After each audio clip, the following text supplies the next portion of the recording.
lunch. Our shuttle, I brought this up in 12, is not being utilized effectively. I believe it could have been utilized.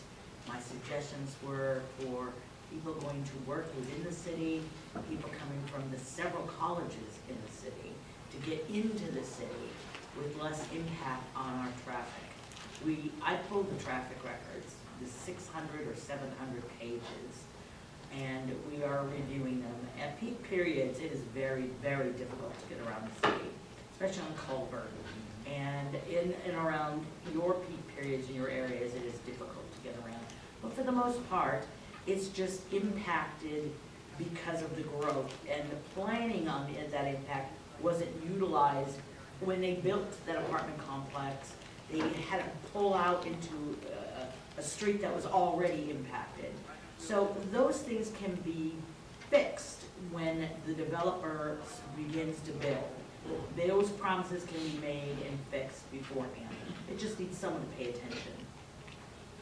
Also, Pedego, P-D-E-G-O, offers rental of bicycles with electric motors. So you may be interested in something like that here. There's one in Irvine. As mayor, I would like to continue to support and expand the city's unprecedented financial assistance for the local schools to offset the shortcomings from Sacramento. I understand that the city must begin establishing policies that ensure future improvements in transportation, water, and other big necessities to enable Irvine to retain its place as one of the top-ranking economies and safest cities in the United States.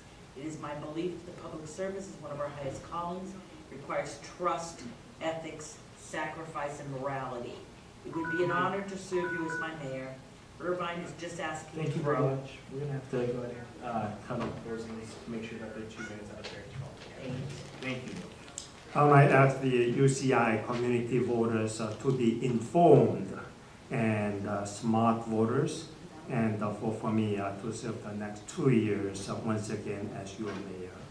Irvine is one of the best cities to live in America, and the safest city in America for the 10th consecutive year. And this is my 10th year serving on the city council.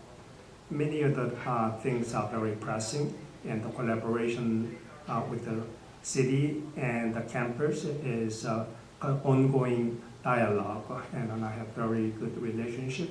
Transportation should be one of the topics we can continue to talk about, improving what kind of services that we can provide for those campus and the students. While so much has been accomplished in short 2 years as mayor, I still have many new visions for the city in the next 2 years. City of Irvine is well on the way of becoming the tech valley with many startup companies incubating right here, creating jobs for you. All candidates will say good things about themselves and what they will do if they get elected. But the election in Irvine is about the issue of ethics and honesty and the transparency. The question is, will you let Agron and his followers regain majority power in Irvine and let them operate the city government the same way, the corruptive way, and as they did in the past 12 years? Your vote for Stephen Choi, Jeff Lalloway, and Lynn Schott will assure to keep the current majority and let us move forward for this beautiful city to the right direction. God bless you and thank you. Okay, I want to address the traffic question first. And if you go to my website, evanforirvine.org, you're going to see a very humorous 2-minute video on the ice shuttle. It's underutilized and it's costing the city $120 million over 30 years. So I'm not in favor of expanding the ice shuttle. And I do believe that the OCTA has a shuttle bus that services a lot of routes throughout the city. So to me, this election is about quality of life and fiscal accountability issues.